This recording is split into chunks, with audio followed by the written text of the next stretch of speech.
பல மொழி இனங்கள் வாழக்கூடிய ஒரு நாட்டில் ஒற்றை மொழியை ஆட்சி மொழியாக வைத்துக்கொண்டு அந்த நாடு கூட்டாட்சி நாடு என்று சொல்லக்கூடிய தைரியம் உலகத்தில் எவனுக்கும் வராது. இந்திய ஆட்சியாளர்கள் தான் அவ்வளவு கொடிய பொய்யை நெஞ்சார சொல்லிக் கொண்டிருக்கிறார். அந்த வகையில் பார்த்தால் தமிழ் இனம் ஒரு அடிமைப்பட்ட இனம், தமிழர் தாயகம் ஒரு அடிமைப்பட்ட தாயகம். இந்தியாவின் வரலாறு என்று சொன்னால் வட இந்தியாவின் வரலாறு தான் சொல்வார்கள். சுதந்திர போராட்ட தலைவர்கள் என்று பட்டியலிடச் சொன்னால் நம்முடைய பள்ளி பிள்ளைகளை கூட வஉசி என்ற ஒரு மனிதரை சொல்ல தெரியாது. காந்தி, பட்டேல், நேரு என்று அடுக்குவானே தவிர தமிழ்நாட்டு தலைவர்களை சொல்ல தெரியாது. என்ன காரணம் என்றால் அவன் பாடப்புத்தகத்தில் அப்படித்தான் சொல்லி வைத்திருக்கிறான். இங்கே வந்து அரசமைப்பு அவையில உட்கார்ந்தால் என்னுடைய மொழிக்கு இடம் எங்கே, என்னுடைய இனத்திற்கு எங்கே இடம் என்பது மிகப்பெரிய கேள்விக்குறியாக இருக்கிறது. எங்களுடைய மொழியினுடைய வளத்திற்கு முன்னால் சமஸ்கிருதம் நிற்க முடியாது. பன்மடங்கு அழகியலுடைய வாழ்க்கையினுடைய நுணுக்கங்களை சொல்லக்கூடிய அக இலக்கியங்கள் எங்களிடத்தில் நிறைய உண்டு. எங்களுடைய இலக்கிய வளத்திற்கு முன்னால் இந்தியாவுடைய சமஸ்கிருதம் உட்பட எந்த மொழியும் இருக்க முடியாது. எந்த இடத்திலும் தமிழை பற்றி இடமே கிடையாது. தற்காலிக ஏற்பாடாக ஆங்கிலம் என்பது இருக்கட்டும் என்று சொன்னார்கள். அது 1965 அதனுடைய 15 ஆண்டு முடிகிற தருவாயில் தான் 1964 கீழப்பழூர் சின்னசாமி தீக்குளித்து மொழிப்போரை தொடங்கி வைத்தார். அந்த ஈகத்திற்கு பிறகு வேறு வழி இல்லாமல் மிகப்பெரிய அடக்குமுறைக்கு பிறகும் தமிழினம் எழுச்சி கொண்டு ஒரு இன எழுச்சியோடு நின்றதனுடைய விளைவாக இந்த இந்தி பேசாத மாநிலங்கள் இந்தியை ஏற்றுக்கொள்கிற வரையிலும் ஆங்கிலம் இணை ஆட்சி மொழியாக இருக்கும் என்று நேரு உறுதிமொழி அளித்தார்.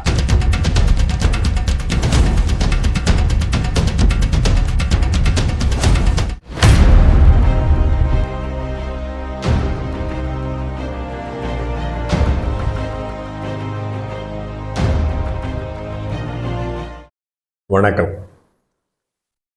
பல மொழி இனங்கள் வாழக்கூடிய ஒரு நாட்டில் ஒற்றை மொழியை ஆட்சி மொழியாக வைத்துக்கொண்டு அந்த நாடு கூட்டாட்சி நாடு என்று சொல்லக்கூடிய தைரியம் உலகத்தில் எவனுக்கும் வராது. இந்திய ஆட்சியாளர்கள் தான் அவ்வளவு கொடிய பொய்யை நெஞ்சார சொல்லிக் கொண்டிருக்கிறார்கள். அதிலும் மூத்த மொழியான தமிழுக்கு எந்த இடமும் இல்லாத நிலையில் ஒரு இனம் முற்றிலும் அடிமைப்பட்டிருக்கிறது என்பதற்கு சான்றாக இருப்பதுதான் ஒற்றையான ஆட்சி மொழியாக இந்தி நீடிப்பது. இங்கே அது பற்றிய செய்திகளை பேசுகிற போது மொழியினுடைய இடத்தை நாம் புரிந்து கொள்ள வேண்டும். மனிதன் சமூகமாகத்தான் வாழ்கிறான். சமூக மனிதன்தான் மொழியை படைத்தான். ஆனால் அதற்கு பிறகு மொழி அவனை சமூக மனிதனாக தொடர்ந்து நீடிக்க வைக்கிறது. ஒரு மொழி சமூகம் அது வாழக்கூடிய நாட்டில், அது ஆளக்கூடிய நாட்டில், அது ஆளும் இனமாக ஆளுகிற முழு உரிமையோடு இருக்கிறதா என்பதற்கான சான்று அந்த சமூகத்தின் மொழி, அந்த இனத்தின் மொழி ஆட்சி மொழியாக, கல்வி மொழியாக, வழிபாட்டு மொழியாக, பண்பாட்டு மொழியாக நீடிக்கிறதா, அதற்கு அந்த இடம் இருக்கிறதா என்பதை வைத்துத்தான் அதை சொல்ல முடியும். அப்படி பார்த்தால் தமிழுக்கு ஒரு பேச்சுக்கு கூட இடமில்லாத ஒரு இடம்தான், ஒரு அரசமைப்பு சட்டம்தான் இந்தியாவில் நிலவுகிறது. அந்த வகையில் பார்த்தால் தமிழ் இனம் ஒரு அடிமைப்பட்ட இனம், தமிழர் தாயகம் ஒரு அடிமைப்பட்ட தாயகம், காலடியாக இருக்கக்கூடிய தாயகம் என்பதை நாம் புரிந்து கொள்ள வேண்டும். இது பற்றி அரசமைப்பு சட்டத்தில், அது பற்றிய அரசமைப்பு சட்டம் உருவாக்கக்கூடிய அரசியல் நிர்ணய அவையில் இது பற்றிய விவாதங்கள் வந்தபோது மிக கொடுமை என்னவென்று சொன்னால், தமிழ் ஒரு விவாத பொருளாகவே இல்லை. தமிழையும் ஆட்சி மொழியாக வைத்துக் கொள்ளலாமா கூடாதா என்று ஒரு வரி கூட அங்கே வேறு யாரும் பேசவில்லை. விவாதத்திலேயே தமிழ் இல்லை. அது நீடித்துக் கொண்டிருக்கிறது. நீங்கள் தொடர்ச்சியாக பார்க்கலாம். அது பிரிட்டிஷ் இந்தியாவிலிருந்து எடுத்து பார்த்தாலும் சரி, இந்தியாவின் வரலாறு என்று சொன்னால் வட இந்தியாவின் வரலாறை தான் சொல்வார்கள். இந்தியாவினுடைய அரசர்கள் என்று பட்டியலிட்டால் வட இந்திய அரசர்களுடைய பட்டியலை தான் சொல்வார்கள். ஒரு காலத்திலும் பாண்டியன் நெடுஞ்செழியனையோ சேரன் செங்குட்டுவனையோ ராஜராஜனையோ ராஜேந்திர சோழனையோ சொல்லவே மாட்டார்கள். நீங்கள் தமிழ்நாட்டு வரலாறை படிக்க வேண்டும் என்று சொன்னால் அது தனியாக தென்னிந்திய வரலாறு தமிழ்நாடு வரலாறு என்று குறித்துத்தான் சொல்வார்களே தவிர இந்திய வரலாறு என்பதிலே அது கிடையாது. அதுபோல சுதந்திர போராட்ட தலைவர்கள் என்று பட்டியலிடச் சொன்னால் நம்முடைய பள்ளி பிள்ளைகளை கூட வஉசி என்ற ஒரு மனிதரை சொல்ல தெரியாது. காந்தி, பட்டேல், நேரு என்று அடுக்குவானை தவிர தமிழ்நாட்டு தலைவர்களை சொல்ல தெரியாது. என்ன காரணம் என்றால் அவன் பாடப்புத்தகத்தில் அப்படித்தான் சொல்லி வைத்திருக்கிறான். சுற்றிலும் இருக்கிற ஊடகங்களில் அதைத்தான் சொல்லி வைத்திருக்கிறான். எனவே தமிழ் மொழிக்கோ தமிழ் இனத்திற்கோ தமிழ் இனத்தினுடைய அடையாளத்திற்கோ இடமில்லாத ஒரு ஆட்சி முறையாக இந்திய ஆட்சி முறை இருக்கிறது. இந்திய அரசமைப்பு சட்டம் இருக்கிறது. இது பற்றிய அரசமைப்பு அவையினுடைய விவாதங்களை பார்த்தால் அதை மீண்டும் எப்போது படித்தாலும் நெஞ்சம் கொதிக்கும். அன்றைக்கு அந்த அவையிலே சென்னை மாகாணத்தினுடைய உறுப்பினர்கள் நிறைய பேர் இருந்தார்கள். அதில் தமிழுக்காக பேசியவர்கள் 2 பேர் தான். பா. சுப்பராயன் அவர்களும் டி.ஏ. ராமலிங்கம் அவர்களும். ராமலிங்கம் செட்டியார் என்று அவரை குறிப்பிடுகிறார். கோவையிலே நாடாளுமன்ற உறுப்பினராக இருந்தவர். 2 பேரும் தான் பேசுகிறார். இந்த அரசமைப்பு சட்டத்தில் இப்போது 343 என்று சொல்கிறோம். அன்றைக்கு 301B என்ற பெயரால் அந்த வரைவு சட்டத்தில் முன்வைத்தார்கள். அது பற்றிய விவாதம் வருகிற போது பெரிதும் அதனுடைய விவாதமே என்ன,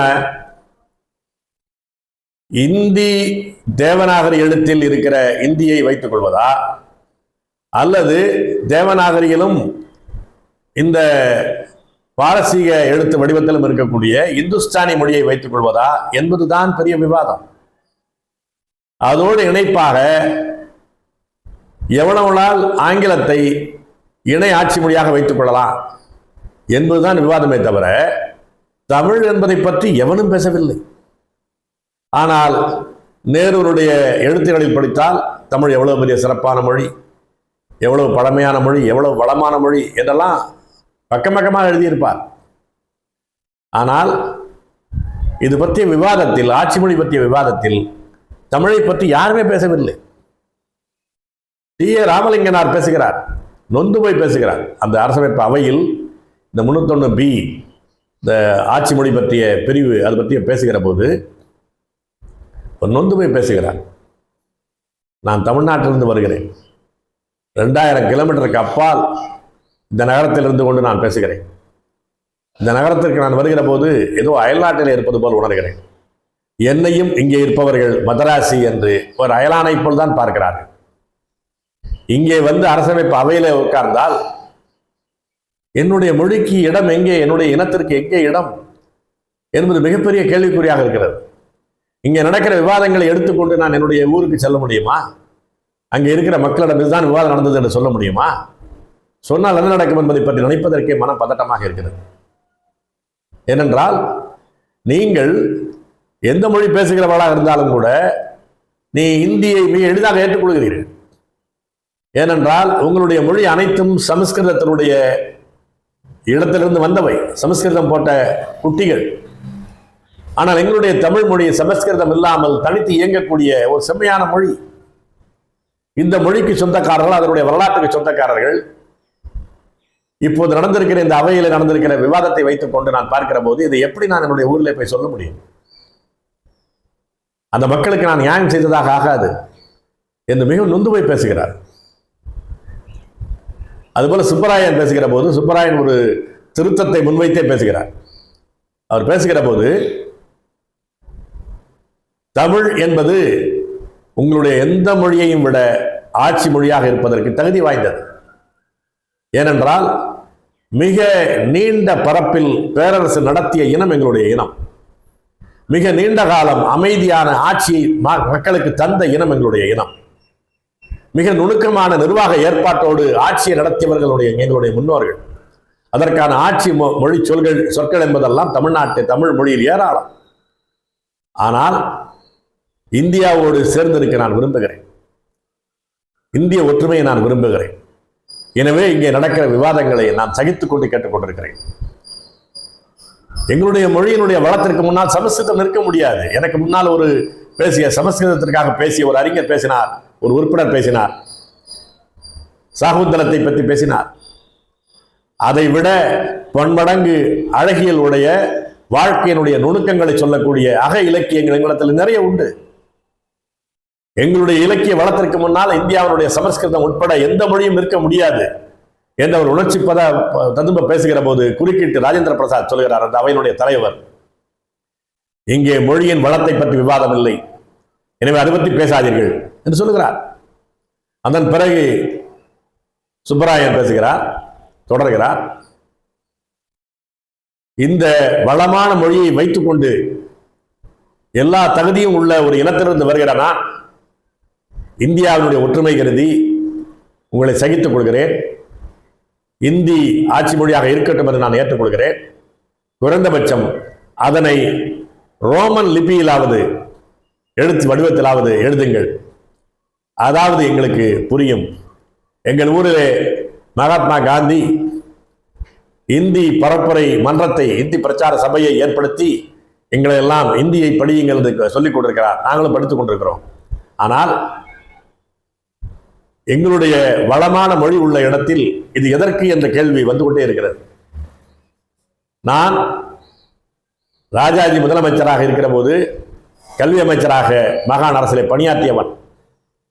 ராஜாஜி சென்னை மாகாணத்தில் சில பள்ளிக்கூடங்களிலே இந்தியை கட்டாயமாக படிக்க வேண்டும் என்று சொன்னபோது 3 மாதங்கள் சென்னை மாகாணத்தில் இருந்த தமிழ் மாவட்டங்கள் எல்லாம் கொந்தளித்தன. நான் வீட்டை விட்டு வெளியே வர முடியாது. நான் வெளியே வருகிற போதெல்லாம் சுப்பராயன் ஒழிக, ராஜாஜி ஒழிக, தமிழ் வாழ்க, இந்தி ஒழிக என்ற முழக்கத்தை கேட்டுக்கொண்டுதான் வெளியே வர முடியும். அந்த ஊரிலிருந்து நான் வருகிறேன். அந்த உணர்வை நீங்கள் புரிந்து கொள்ளுங்கள். குறைந்தபட்சம் எங்களுக்கு புரிகிற எழுத்து வடிவத்திலாவது உங்களுடைய இந்தியை கொண்டு வாருங்கள் என்று ஒரு திருத்தத்தை முன்வைத்து உணர்ச்சி ததும்ப பேசினார். எங்களுக்கு இந்தியாக இருந்தாலும் சரி, இந்துஸ்தானியாக இருந்தாலும் சரி, ஆங்கிலமாக இருந்தாலும் சரி, அது அயல்மொழி தான். எங்களுக்கு அது தேவையில்லாமலேயே எங்களுடைய மொழியும் எங்களுடைய இனமும் தனித்து இயங்க முடியும். ஆனாலும் ஒற்றுமை கருதி நான் ஏற்றுக்கொள்கிற போது நீங்கள் எழுத்து எண் கூட, நியூமரல்ஸ், அந்த எண்கள் கூட நீங்கள் இந்தி எண்கள் தான் இருக்க வேண்டும் என்று பிடிவாதம் பிடிக்கிறீர்கள் சொன்னால், இடத்தை கொடுத்தால் மடத்தை பிடிப்பார்கள் என்ற பழமொழி எங்கள் நாட்டிலே உண்டு. அதுபோல உங்களை சகித்துக் கொண்டு இந்தி இந்தியாவின் ஆட்சி மொழியாக இருந்து போகட்டும் என்று நாங்கள் ஏற்றுக்கொண்டால், நீங்கள் எண்ணை கூட உங்களுடைய எண்ணாக திணிக்க முயல்கிறீர்கள் என்று சொன்னால், நீங்கள் என்ன ஜனநாயக விழுமி எங்களோடு இருக்கிறீர்கள்? இங்கே நிறைய ஜனநாயகம் பற்றி பேசுகிறீர்கள், சகிப்புத்தன்மையை பற்றி பேசுகிறீர்கள். என்ன சகிப்புத்தன்மையோடு இருக்கிறீர்கள்? நாங்கள் எல்லாவற்றையும் விழுங்கிக் கொண்டு ஏற்றுக்கொள்கிறோம் என்று மிக உணர்ச்சி ததும்ப பேசினார். அந்த விவாதம் முழுவதையும் படிக்கிற போது நமக்கு நெஞ்சம் கொதிக்கும். அதிலும் கூட சென்னை மாகாணத்திலிருந்து போறவர்கள், வேறு இந்த இந்தி பகுதி அல்லாத இடத்திலிருந்து போகிறவர்கள் நடைமுறை உத்தி கருதி தங்கள் மொழியை வலியுறுத்தாமல் ஆங்கிலம் இருக்கட்டும் என்று வாதம் செய்தார்கள். அதனால் வாதமே இந்தி, இந்துஸ்தானி, ஆங்கிலம் என்பதாகத்தான் அரசமைப்பு அவையிலே மாறியது. ஒட்டுமொத்த பிரச்சனையையே இந்து முஸ்லிம் பிரச்சனையாக காந்தியடிகள் தொடங்கி எல்லோரும் மாற்றிவிட்டார்கள். இந்துஸ்தானி என்றால் முஸ்லிம்களை உள்ளடக்க முடியும், இந்தி என்று தேவநாகரி எழுத்து இந்தி என்று சொன்னால் அது இந்து மொழியாகிவிடும் என்ற இந்த மத வேறுபாட்டை எப்படி சந்திப்பது, எப்படி அவர்கள் இணைக்கப்படுத்துவது என்பது பற்றித்தான் பேசிக் கொண்டார்கள். தவிர ஒரு தமிழ் என்ற ஒரு இனம் இருக்கிறது, அது ஒரு நீண்ட கால வரலாறு உடையது என்பதை புரிந்த அவர்கள் கூட அது பற்றி அக்கறை செலுத்தவே இல்லை. எனவே விவாதமே இந்தியா, இந்துஸ்தானியா, ஆங்கிலமா என்பதோடு இருந்தது. ஆங்கிலத்தின் பக்கம் சென்னை மாகாணத்திலிருந்தும் வங்காள பகுதியிலிருந்தும் போனவர்கள் பேசினார்கள். இது மிக ஒரு உறுதியான விவாதமாக தொடர்ந்து நடந்து கொண்டிருந்ததனாலே நேரு ஒரு உத்தியை கடைபிடித்தார். எப்படி ஆளுநர் தொடர்பான செய்தியில் அரசமைப்பு அவையிலே இருக்கக்கூடிய காங்கிரஸ் உறுப்பினர்களை மட்டும் வைத்து தனி கூட்டம் நடத்தினாரோ, அதே போல இந்த மொழி தொடர்பான செய்தியிலும் பேசினார். அந்த காங்கிரஸ் உறுப்பினர்களிடையே கடுமையான விவாதம் நடந்தது. காங்கிரஸ் உறுப்பினர்களாக இருந்தாலும் கூட நாங்கள் தமிழை முன்வைக்கவில்லை, ஆங்கிலத்தை வைக்கிறோம், இந்தி என்பது வந்துவிட்டால் எங்கள் மீது ஒரு இனம் ஆதிக்கம் செய்வதாக மாறிவிடும், எனவே ஆங்கிலம் நீடிக்கட்டும், அதனுடைய ஒரு இந்தியை விட வளமான ஒரு ஆட்சி சொல் உள்ள வளமான மொழி ஆங்கிலம். ஏற்கனவே ஒரு ஆட்சி மொழியாக இருந்து நாம் பழக்கப்பட்டிருக்கிறோம் ஒரு 150-200 ஆண்டுகளாக. எனவே அது இருந்துவிட்டு போகட்டும் என்று வாதம் செய்தார்கள். எனவே காங்கிரஸ் கமிட்டிக்குள்ளே இந்தியா ஆங்கிலமா ஆட்சி மொழியாக இருப்பது என்ற விவாதமாக நடந்தது. அதில் 77 பேர் இந்திக்கு, 77 பேர் ஆங்கிலத்துக்கு என்று சமமாக பிரிந்தது. கடைசி ஆகஸ்ட் 29ஆம் தேதி 1949ஆம் ஆண்டு என்று நினைக்கிறேன். அந்த நாளில் நடைபெற்ற அந்த அரசமைப்பு அவையிலே இருக்கிற காங்கிரஸ் கட்சி உறுப்பினர்களுடைய கூட்டத்தில் சம பங்காக பிரிந்தது. பட்டாபி சீதாராமையா அன்றைக்கு காங்கிரஸ் கமிட்டியினுடைய தலைவர், அந்த அவையினுடைய தலைவராகவும் அவர் இருந்து நடத்துகிறார். அதில் அவர் சொல்லுகிறார், நான் அவை தலைவர் என்ற வகையில் காஸ்டிங் ஓட்டு, இறுதி ஓட்டு போட முடியும். அப்படி போடுவதாக இருந்தால் நான் இந்தியின் பக்கம்தான் போட வேண்டி வரும். எனவே இதை இந்தியை தேவநாகரி எழுத்தில் இருக்கிற இந்தியை இந்தியாவின் ஆட்சி மொழி என்று மற்றவர்கள் ஏற்றுக்கொள்ளுங்கள். நான் ஒரு காஸ்டிங் ஓட்டு போட்டு ஒரு பெரும்பான்மையை ஏற்படுத்தி அதன் பிறகு நீங்கள் ஏற்றுக்கொள்வதாக வேண்டாம் என்று வேண்டுகோள் விடுத்ததற்கு பிறகு அது ஒரு ஒரு ஒரு ரசாபசமாக இருக்க வேண்டாம் என்பதற்காக ஆங்கிலத்தை முன்மொழிந்த சென்னை மாகாண உறுப்பினர்கள் உட்பட மற்ற உறுப்பினர்கள் எல்லாம் ஏற்றுக்கொண்டார்கள். பிறகு வாதம் என்ன ஆனது? அரசமைப்பு அவைக்கு போன பிறகு ஒரு சமரச ஏற்பாடாக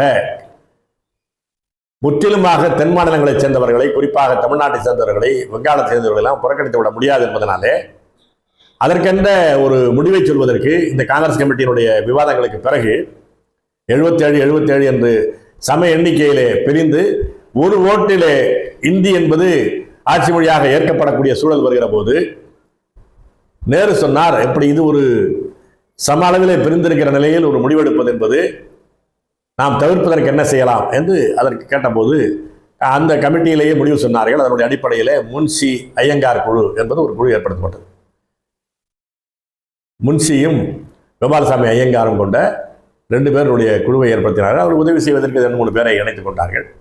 அந்த குழு அதுதான் இறுதியாக சொன்னது, இந்தி தேவநாகரி எழுத்தில் இருக்கிற இந்தி இந்தியாவின் ஆட்சி மொழியாக இருக்கும். அரசமைப்பு சட்டம் செயலுக்கு வந்து 15 ஆண்டுகள் வரையிலும் ஆங்கிலம் இணையாட்சி மொழியாக இருக்கும். அதற்கு பிறகும் ஆங்கிலத்தை நீடிக்க வேண்டுமா வேண்டாமா என்பதை நாடாளுமன்றம் முடிவு செய்யும். எண் வடிவங்களை பொறுத்தளவில் சர்வதேச எண்களைத்தான் நடைமுறையில் பின்பற்ற வேண்டும். நாடாளுமன்றம் அல்லது குடியரசுத் தலைவர் விரும்பினால் பன்னாட்டு எண்களோடு, சர்வதேச எண்களோடு தேவநாகரியில் இருக்கக்கூடிய எண்களையும் பயன்படுத்தலாம். அது பற்றி குடியரசுத் தலைவர் முடிவெடுக்கலாம். மாகாணங்களிலே அவர்களுடைய மொழி ஆட்சி மொழியாக இருக்கலாம். ஒன்றிய அரசிற்கும் மாகாண அரசிற்குமான தொடர்புகள் அவர்கள் விரும்பினால் இந்தியில் இருக்கலாம், இல்லாவிட்டால் ஆங்கிலத்தில் இருக்கலாம் என்ற ஏற்பாட்டை முன்ஷி ஐயங்கார் குழு முன்மொழிந்தது. அதை ஏற்றுக்கொண்டார்கள். ஆனால் அவைக்கு போன பிறகு மீண்டும் இந்துஸ்தானி என்ற பிரச்சனை வந்தது. இந்தி தேவநாகரி எழுத்தில் இருக்கிற இந்தியா அல்லது 2 எழுத்துக்களையும், பாரசீக எழுத்தையும் தேவநாகரி எழுத்தையும், சமஸ்கிருத வடிவ எழுத்தையும் பயன்படுத்திக் கொள்ளக்கூடிய இந்துஸ்தானியா என்று விவாதம் நடந்து கடைசியிலே இந்தி என்பதை ஏற்றுக்கொண்டார்கள். எந்த இடத்திலும் தமிழை பற்றி இடமே கிடையாது. தற்காலிக ஏற்பாடாக ஆங்கிலம் என்பது இருக்கட்டும் என்று சொன்னார்கள். அது 1965 அதனுடைய ஆண்டு 15 ஆண்டு முடிகிற தருவாயில் தான் 1964 கீழப்பழூர் சின்னசாமி தீக்குளித்து மொழிப்போரை தொடங்கி வைத்தார். அந்த ஈகத்திற்கு பிறகு வேறு வழி இல்லாமல் மிகப்பெரிய அடக்குமுறைக்கு பிறகும் தமிழினம் எழுச்சி கொண்டு ஒரு இன எழுச்சியோடு நின்றதனுடைய விளைவாக இந்த இந்தி பேசாத மாநிலங்கள் இந்தியை ஏற்றுக்கொள்கிற வரையிலும் ஆங்கிலம் இணை ஆட்சி மொழியாக இருக்கும் என்று நேரு உறுதிமொழி அளித்தார். அதனுடைய அடிப்படையில் இணையாட்சி மொழியாக இன்னும் கொஞ்ச காலத்திற்கு ஆங்கிலம் நீடிக்கட்டும் என்று வைத்திருக்கிறார்கள். ஆனால் அரசமைப்பு சட்டத்திலே 343 உறுப்பு தொடங்கி 351 வரையிலும் இந்த ஆட்சி மொழி பற்றிய விரிவாக சொல்லுகிறார்கள். அதில் இந்தி என்பது இதுக்கு தகுதி இல்லாத மொழி என்பது எல்லாருக்கும் தெரியும், இந்தி வெறியர்களுக்கு தெரியும். எனவே என்ன செய்கிறார்கள், இந்திக்கு சொற்பஞ்சம் ஏற்படுகிற போது, ஆட்சி மொழிக்கு தேவையான சொற்கள் அதில் கிடைக்கவில்லை என்று வருகிற போது முதன்மையாக சமஸ்கிருதத்திலிருந்து எடுத்துக்கொள்ள வேண்டும், பிறகு மற்ற மற்ற மொழிகளிலிருந்து எடுத்துக்கொள்ளலாம் என்று 351 என்ற ஒரு பிரிவை சேர்த்தார். 343 என்பது இந்தி தான் இந்தியாவின் தேவநாகரி எழுத்தில் இருக்கிற, சமஸ்கிருத எழுத்து வடிவத்தில் இருக்கிற இந்தி தான் இந்தியாவின் ஆட்சி மொழி. அந்த பன்னாட்டு எண்கள் பயன்படுத்தப்படும். 15 ஆண்டுகளுக்கு ஆங்கிலம் இணையாட்சி மொழியாக இருக்கும். அதன் பிறகு நாடாளுமன்றம் ஏற்றுக்கொண்டாக இருக்கும் என்பதைத்தான் பிறகு வைத்தார். அதற்கு பிறகு அடுத்தடுத்த பிரிவுகளில் இந்தியை பரப்புரை செய்வதற்கு முதல் 5 ஆண்டிலே ஒரு ஆணையம், பிறகு ஒவ்வொரு 10 ஆண்டுக்கும் ஒரு ஆணையம். அந்த ஆணையம் எப்படி இந்தி இல்லாத பகுதிகளில் இந்தியை பரப்புவது, மற்ற மொழிகளிலிருந்து எந்தெந்த மொழிகளிலிருந்து இந்திக்கு மொழி சொற்களை சேர்த்துக்கொண்டு அதை வளப்படுத்துவது என்பதை பற்றி அந்த ஆணையம் முடிவு செய்யும். அந்த ஆணையத்தில் எல்லா மொழி பேசுகிறவர்களும் இருப்பார்கள். அதற்கு கீழே ஒரு கமிட்டி என்பது நிறுவப்படும். அந்த கமிட்டி நிர்வாகங்களிலே எந்தெந்த அளவில் இந்தியை புகுத்தலாம், விரிவாக்கலாம் என்பது பற்றிய குறிப்பான பரிந்துரைகளை அளிக்கும். அதில் நாடாளுமன்றத்தினுடைய எல்லா கட்சி உறுப்பினர்களும் இருப்பார்கள் என்று அதுக்கு பிரிவில் சொல்கிறார். அதன் பிறகுதான் தொடர்ச்சியாக இந்த கமிட்டியை ஏற்படுத்தி சந்து பொந்தெல்லாம் இந்தியை திணிப்பதற்கான எல்லா முயற்சிகளையும் செய்து கொண்டிருக்கிறார். இன்றைக்கு மோடி ஆட்சி வந்ததற்கு பிறகு ஒரு மாநில அரசு இந்திய அரசனுடைய ஒரு திட்டத்தில் பணம் பெற வேண்டுமானால், நிதி பெற வேண்டுமானால், இந்திய ஆட்சியாளர்கள் எந்த மொழி இந்தி மொழியில சொல்லியிருக்கிற அதே சொல்லை நீ தமிழ் எழுத்தில் பயன்படுத்தலாம். ஸ்வச் பாரத் என்று சொன்னால் ஸ்வச் பாரத் எழுதணும், தமிழ் எழுத்துல எழுதிக்கலாம், அவ்வளவுதான். அல்லது ஆங்கிலத்தில் எழுதிக்கலாம். பாரத் சச்சார் நிகாம் லிமிடெட், BSNL என்று ஆங்கிலத்தில் நீங்கள் சொல்லிக்கொள்ளலாம். ஆனால் அது சமஸ்கிருத பெயர் தான். அதே போல எல்லா செய்திகளிலும் எல்லா திட்டங்களிலும் சமஸ்கிருத பெயர் தான் வரும், சமஸ்கிருத மயமாக்கப்பட்ட இந்தி பெயர் தான் வரும். அதை உங்களுடைய மொழி எழுத்தில் எழுதி கொள்ளலாமே தவிர அதை மொழி பெயர்க்கக்கூடாது. நீங்கள் மொழி பெயர்த்து தூய்மை இந்தியா என்று சொன்னீர்களானால் அதற்குரிய நிதி கிடைக்கிறது. அதே போல கல்வி திட்டத்தில், அதுபோல எல்லா துறையிலும் கூடிய திட்டங்களிலும் அவர்கள் என்ன பெயர் வைக்கிறார்களோ அந்த இந்தி பெயரை தான் பயன்படுத்த வேண்டும் என்று சொன்னால் அரசமைப்பு சட்டத்திலே சொல்லி வைத்திருக்கலாம். இந்தியை எந்தெந்த அளவுக்கு இந்தி பேசாத பகுதிகளிலே பரப்புவது என்பது பற்றி அந்தந்த குழுக்கள் முடிவு செய்து அறிவிக்க வேண்டும், அதை அரசு செயல்படுத்த வேண்டும் என்று அந்த அடிப்படையில் செய்கிறார்கள். மொத்தமாக இந்தி தான் இந்தியாவின் அடையாளம், சமஸ்கிருதம் தான் இந்தியாவின் அடையாளம் என்பதை அங்கு மாற்றி வைத்திருக்கிறார்கள். புதிய நாடாளுமன்ற கட்டடம் இருக்கிற போது அது சமஸ்கிருதத்துக்கு இடம் உண்டு. நீங்கள் ஆட்சி மொழி என்று வந்தால் இந்தி ஆங்கிலம் இரண்டோடு விட வேண்டும். ஆனால் மேலே சமஸ்கிருதத்தை வைத்திருக்கிறார்கள். நம்மை சமாதானப்படுத்துவதற்காக செங்கோலை வாங்கி வைத்திருக்கிறார். தமிழர்களை சமாதானப்படுத்துவதற்காக செங்கோலை கொண்டு போய் அங்கே வைத்திருக்கிறார். அப்படியானால் அதனுடைய விளைவாக என்ன வருகிறது சொன்னால், நீங்கள் உங்களுடைய அடையாளத்தை சொல்ல முடியாது. தமிழர்கள், தமிழ் இனம் என்று சொல்வதற்கு அரசமைப்பு சட்டத்தில் இடம் கிடையாது. ஒரு அடையாளம் அழிக்கப்பட்ட, நீ யார் என்று சொல்லிக் கொள்வதற்கு இடமற்ற ஒன்றாக இந்திய அரசமைப்பு சட்டம் மாறி இருக்கிறது. எனவேதான் சொல்லுகிறோம், இங்கே ஒரு குறைந்தபட்ச உரிமை உள்ள ஒரு இனமாக தமிழினம் வாழ்கிறது என்று சொன்னால் அதற்கு ஒரே அடையாளம் ஆட்சி மொழியாக தமிழ் இருக்க வேண்டும். எனவே அரசமைப்பு சட்டத்தில் 343 தொடங்கி அதுக்கு துணையாக இருக்கிற அனைத்து உறுப்புகளை 351 வரை இருக்கக்கூடிய எல்லா உறுப்புகளையும் மாற்றி அமைத்து தமிழ் இந்தியோடு சேர்த்து தமிழும் இந்தியாவின் ஆட்சி மொழியாக இருக்கிறது என்ற நிலையை சட்ட திருத்தத்தின் மூலம் ஏற்படுத்த வேண்டும். எல்லா மொழிகளுக்கும் அந்த தேவை இருக்கிறது. எல்லா மொழிகளுக்கும் நாம் பொதுவாக பேசலாமே தவிர உறுதியாக சொல்ல முடியாது. ஏனென்றால் எந்த இந்தி திணிப்பை எதிர்த்து நீங்கள் 38 இருந்தாலும் சரி, 65 இருந்தாலும் சரி, இன்றைக்காக இருந்தாலும் சரி, இந்தி திணிப்பு வருகிற போது அதை எதிர்க்கிற ஒரே இனம் தமிழினம் தான். சென்னை மாகாணத்திலே கூட ராஜாஜி அமைச்சராக இருந்தபோது, முதலமைச்சராக இருந்தபோது சென்னை மாகாணம் முழுவதும் தான் இந்தி பள்ளிகளை கொண்டு வந்தார். ஆனால் தமிழ் மாவட்டங்களில் மட்டும்தான் போராட்டம் நடந்தது. ஏனென்றால் மற்றவை எல்லாம் சமஸ்கிருதம் போட்ட குட்டிகள், சமஸ்கிருத கலப்பால் உருவானவை. ஆரிய கலப்பாலும் சமஸ்கிருத கலப்பாலும் உருவான மொழி இனங்களவை. தமிழ் மொழி என்பதுதான் தனித்து இயங்க வல்லது. இதற்கான வரலாறு தனி. இது மொழிகளுக்கெல்லாம் தாய்மொழி. எனவே அது இயல்பாக நம்முடைய டிஎன்ஏவிலே மரபுக்குள்ளே அது இருப்பதனாலே வேறொரு மொழி திணிக்கப்படுகிற போது தமிழினம் வந்து இயல்பாக எழுந்து நிற்கிறது. எவ்வளவுதான் திராவிட கூச்சல்கள் குழப்பங்கள் இருந்தாலும் கூட அதை தாண்டி இந்த இந்தி திணிக்கப்படுகிற போது, சமஸ்கிருதம் திணிக்கப்படுகிற போது அதை எதிர்த்து கிளர்ந்து எழுகிற ஒரு இனமாக தமிழினம் மட்டும்தான் இருக்கிறது. இந்தி திணிப்பு என்பது நாம் சொல்லுகிற இந்த 343 தொடங்கி செய்திருக்கிற அத்தனை இந்தி திணிப்பையும் எல்லா மாநிலத்தில் தான் செய்கிறார்கள். வேறு மாநிலத்துக்காரன் எதிர்க்கவில்லையே. ஏன்? அது அவனுடைய மொழி. சமஸ்கிருதம் என்பது அவனுடைய மொழி, அவன் மொழிக்கான தாய்மொழி. அந்த சமஸ்கிருத கலப்பாலே உருவான மொழிகள் அவை. எனவே அவர்கள் சமஸ்கிருத திணிப்பு என்பதை திணிப்பாகவே ஏற்க மாட்டார்கள். அது இயல்பானதாக போகும். நீங்கள் சனாதனம் என்ற வார்த்தை வருகிற போது இங்கேதான் கொதித்தெடுக்கிறோம்.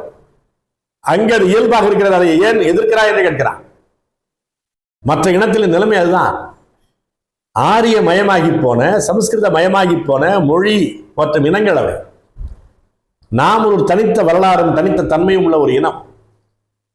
இதில் ஒட்டி கொண்டு இருக்க வேண்டும் என்று சொன்னால் ஒரு குறைந்தபட்ச செய்தி என்பது இந்தியை இந்தியாவின் ஆட்சி மொழி என்று வைத்திருப்பது போல தமிழையும் ஆட்சி மொழியாக, இந்தியாவின் ஆட்சி மொழியாக வைக்க வேண்டும். குறைந்தபட்சம் தமிழ்நாடு தொடர்பான எந்த செய்தியிலும் இந்தியையோ ஆங்கிலத்தையோ கொண்டு வரக்கூடாது. தமிழ் தான் இங்கே இருக்க வேண்டும்.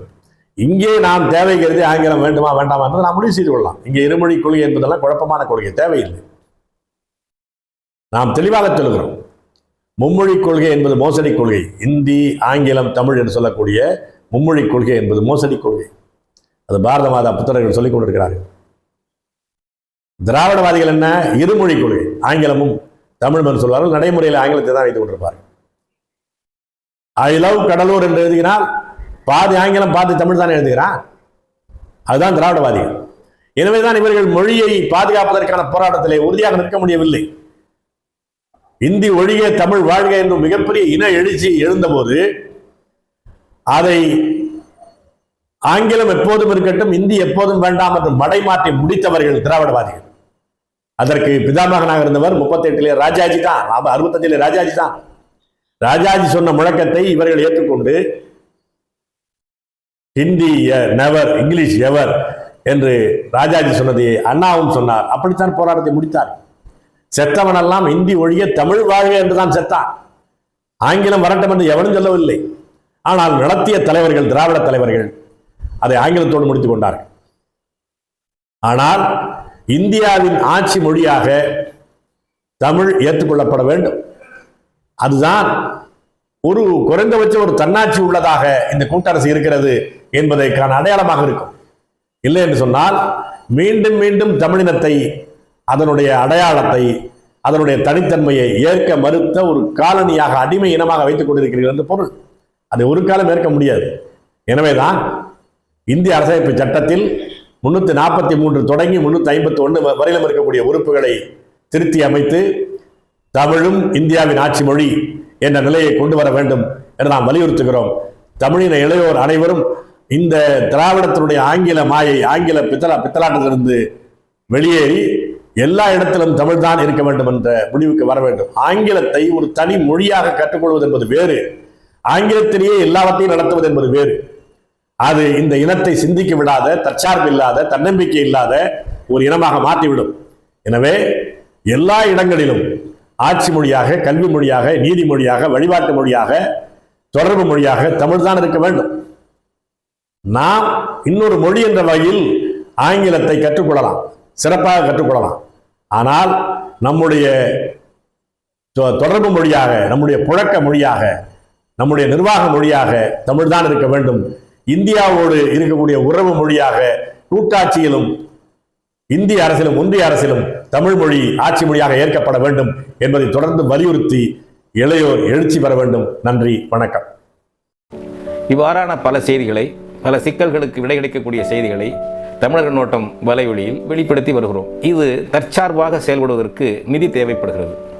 இந்த நிதியை நம்முடைய மக்களாகிய நீங்கள் தான், இளையோரும் பெரியோரும் நண்பர்களும் தோழர்களும் சான்றோரும் நீங்கள் உங்களால் இயன்ற அளவு என்ன இயலுமோ அந்த நிதியை வழங்குமாறு அன்போடும் உரிமையோடும் கேட்டுக்கொள்கிறேன்.